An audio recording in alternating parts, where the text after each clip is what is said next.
This video is a response for RPGaDay for 2016, sponsored by the RPG Brigade. It's August 23rd, and it's time to talk about luck. Specifically, bad luck.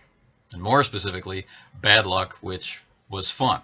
We're asked to share one of our best worst luck stories, so that when we look back, at least now, it is with fondness. And I do have a story. I had to reach really far back to one of the first times, maybe the first time that I got to play Call of Cthulhu, not as the keeper, but as an investigator.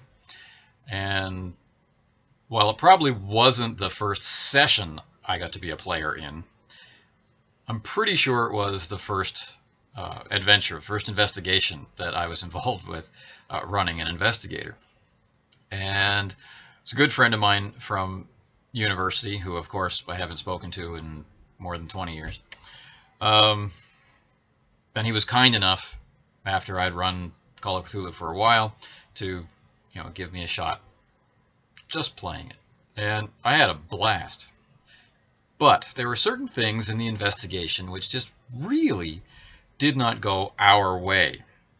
There were two players involved, and it seemed like we were having just an easy time connecting with the locals in this small community where we were investigating a series of disappearances. Like, these people really liked us. They opened up to us. They were telling us, all of these secrets, and we were learning gossip about how the families were interconnected, and we felt this investigation was going great guns. And we stumbled across some very significant clues on our own, which didn't match up very well with what the townsfolk were telling us. So, of course, we concluded from this that the townsfolk that liked us were not involved in anything shady. So, of course, we tried to get them involved, because we realized that whatever it was that was going on was definitely shaping up to be more than we two could handle. We needed to recruit the locals to help them deal with the problem. And while that was great and all, from a character perspective, everything was fine. Of course, from the player perspective, we recognize that we are blowing rolls all over the place. And it's very specific roles. Whenever we're dealing with particular NPCs, and in my case, it was most notably the sheriff. Things just did not go my way. Influencing the sheriff, trying to interrogate the sheriff, trying to psychoanalyze the sheriff to figure out where he was coming from, trying to hide information from the sheriff didn't work very well either. Just this, every time I was in a scene with this sheriff, things didn't go so well. And so, of course, as the player, I have to conclude that I really like the sheriff. I really trust the sheriff. I think the sheriff is awesome. And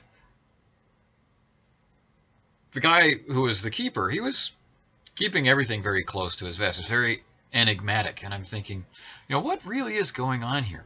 Now, after a few sessions and, talking with my fellow player, we didn't really know what to do. And, of course, the sane course of action would have been to leave this town as soon as possible. The two of us were not going to be able to handle what we suspected was a pretty large and pretty weird cult operating in this town. And we knew that the town was riddled with cult activity. We just, for the life of us, couldn't figure out who it was. And the keeper was quite masterful in the way that he was interpreting the roles, so that even though we know that we have failed, the reaction coming back isn't, immediate hostility or whatever, the kind of blunt and badly made decision that can sometimes happen when you're dealing with pass-fail. These were much subtler responses. So it left us with multiple interpretations of that failure. Maybe there was something that the sheriff didn't realize that he knew, which I failed to get out of him. Or maybe the sheriff is out and out lying to me. There are always more than one avenues of interpretation open every time we failed. Now, what makes this a great worst luck story is that the very specificity of the failures involving just these specific people. We're very successful in all other avenues of the investigation, but every time we crossed paths with these specific individuals, things went awry. Roles went wrong, interpretations or misinterpretations were made.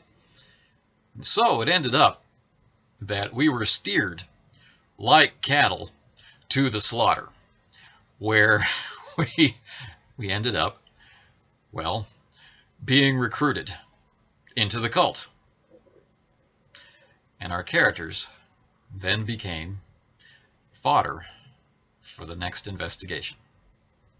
Which is a very satisfying twist that I really like, how he was able to save what was otherwise a failed investigation. You know, oh, it's so hard to deal with these percentile dice when it's all failure. There's nothing you can possibly do. Yeah, it was one of those great things where you recognize that, hey, this guy really gets the system. We're having a lot of fun, and failure is just as interesting as a success. And of course, the subsequent investigation. How cool is it when you think you know what's going on because you played part of it, but then, of course, that can be twisted and distorted into meaning something else altogether. So this is one of my best worst luck stories. I don't think going into that community and being, you know, great guns successful all the way through the investigation would have been near so satisfying as failing in that particular way. When you think about it, it played out just like a Lovecraft story. Tomorrow's question, the 24th question, is what game are you most likely to give as a gift? A gift says an awful lot about the giver. So I look forward to seeing your responses tomorrow. Autocratic's RPGaDay is sponsored this year by the RPG Brigade. Want to know more? Check out the information at brigadecon.org.